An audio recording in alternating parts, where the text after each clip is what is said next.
Kaba pochtani yangilashdagi ilk qadamda mas'ullar tomonidan oltin rangdagi halqalar bo'shatiladi va yangilanib ta'mirdan o'tkaziladi. So'ngra oltin halqalar orasidan yangi kaba pochtini mahkamlash imkonini beruvchi uzun arqon o'tkaziladi.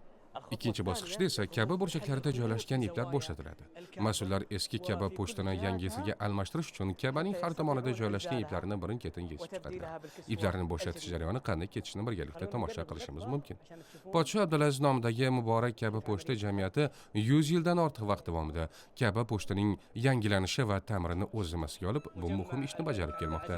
Yuqorida aytib o'tganimiz eski kaba pochtani yechish va uning o'rniga yangisini kiydirishdan iborat bo'lgan katta va keng qamrovli jarayon bo'lib, u podsho Abdulaziz nomidagi kaba pochtiga mas'ul jamiyat tomonidan xufton namozi ado etilganidan so'ng boshlanadi.